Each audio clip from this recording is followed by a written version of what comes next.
Hello! In this video, I'm going to show you how to enter a requisition into our Skyward management system. So to start, you need to launch an internet browser. You can use Internet Explorer or Google Chrome. In this case, I'm using Google Chrome. So in the address bar, you're going to want to type in www.myflorence.org and hit enter. Once you do that, then you're going to come over here and choose Staff, and then choose Skyward Access and choose OK. This will bring you to the login screen of our Skyward management system. From here, you're going to use your username and password to get into the Skyward system. Once you've logged in, your screen should look something similar to this. In this case, I'm logged in as Jen Hoiby. Next, you're going to want to click on the arrow, the down arrow next to the Home button. And then we're going to choose Financial Management. From there, we're going to select Purchasing and Requisitions. Okay, now we're in the screen that will allow us to add a requisition into our Skyward system. There's three ways that we can do this. We can add one manually, we can add one from an online catalog, which would be considered an e-commerce requisition, or we can quote a purchase order from the previous year. So in this video, I'm going to show you how to add a requisition manually. So to do this, we're going to come up and we're going to click the Add button. When we do this, it will bring up the requisition master information. And this is going to allow us to enter in the top portion of our purchase order. So in this next screen, this is the portion that we'll be filling out. Okay, so to start off with, we have requisition group. In this requisition group, you will have a list of the different groups, requisition groups that you have access to within Skyward. These requisition groups contain the accounts that we want to assign to each requisition. So as you can see here, I have a special ed middle, and then I have a special ed training. Well, I know that I'm going to enter in a requisition for supplies, so I know that this is not a training, this will not fall in the training category. So I'm going to choose the top account. I'm going to choose special ed CC middle. Okay, the next field that we need to fill in is the fiscal year. Now, these supplies are going to be ordered over the summer for next fiscal year.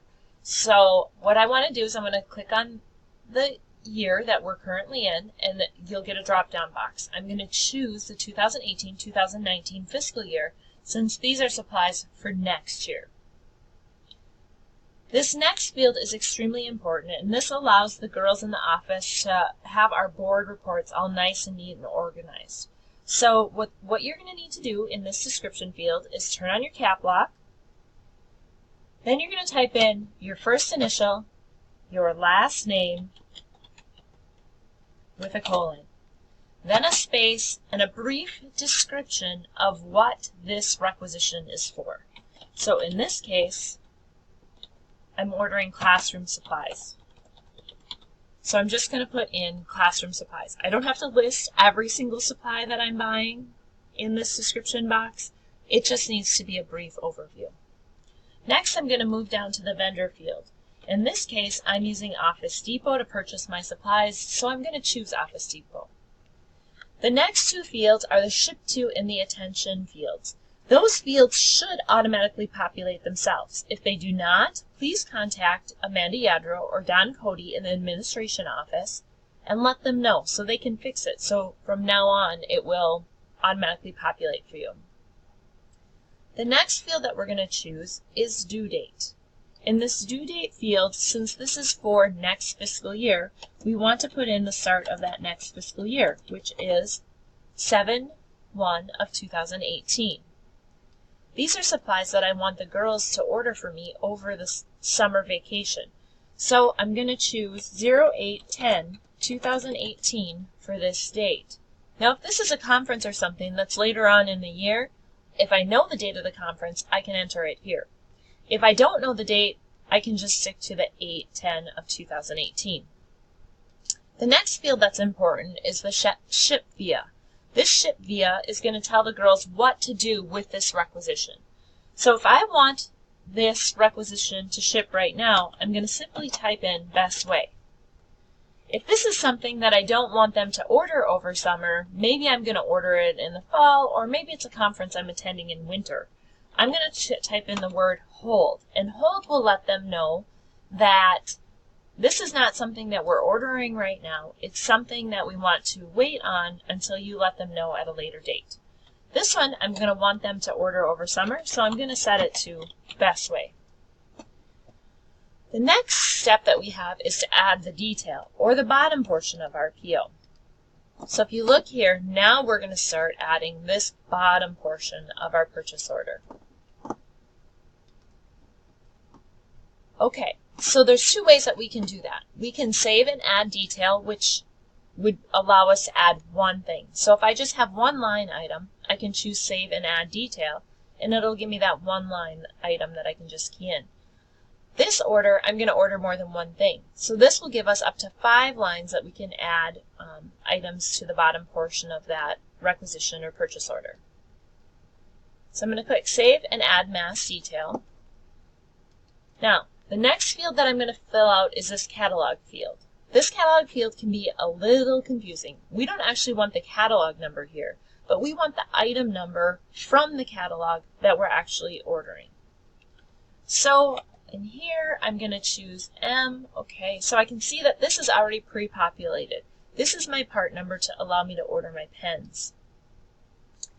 So you can see here that I can just pick on that, and it will automatically populate the lower portion of my information of the item I'm ordering.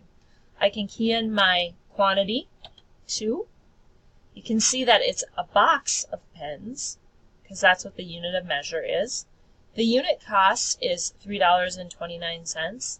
If I click, it will automatically calculate the 2 times that $3.29, and the description is already filled in for me. Then I'm going to drop down to my next item.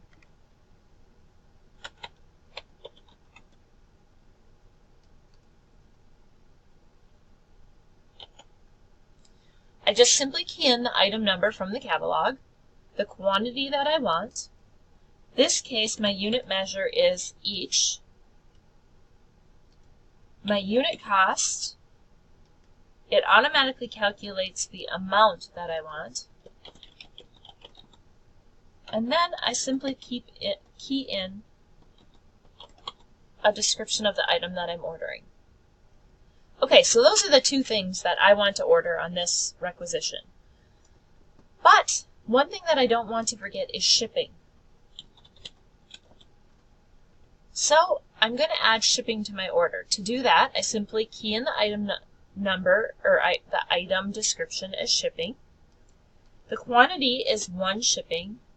And on this order, it's going to be $5. See, the rest of it, you're going to put in a description if it's not there of shipping. And then, now I've attached the shipping to my order. It's very important to make sure that if you have a big order, that you try to get the shipping in there. Okay, now that I'm done entering all the detail on my PO, I'm going to click Save. And now the bottom portion of that purchase order is now complete. So the last thing that I have to do is I have to tell the system what account I'm going to pull the money from for this requisition. So I'm going to click Add Requisition Account. And when I do this, I get a pop-up box that tells me the different accounts that are listed within that requisition account. Or within that requisition group, I'm sorry. So if I look over here on the right-hand side, it tells me kind of a brief description of what this particular account is for. You can see that this one is supplies. But if I come down here and I click, this one is library books. Well, in this case, I am ordering supplies, so I'm going to simply click on here and choose this account. When I do that, the account pops up down here, and I'm ready to go with this PO. However, I do want to mention that if I am ordering supplies and maybe I'm ordering a library book, I can choose 2 accounts and put the appropriate amounts in each field. and then it'll split those amounts into each one of the correct accounts. This case, I don't have that, so I'm just going to go ahead and I'm going to remove this, and then I'm going to put this $16.03 all back to that one account. One other thing that I want to point out is you can see in this account we don't have any money. If you have an account that doesn't have any money and you think that's where your requisition should go, please contact the girls in the administration office. Okay, so now I'm going to save the account distribution, and now my purchase order requisition is finished. What I'm going to do next is say save and finish later.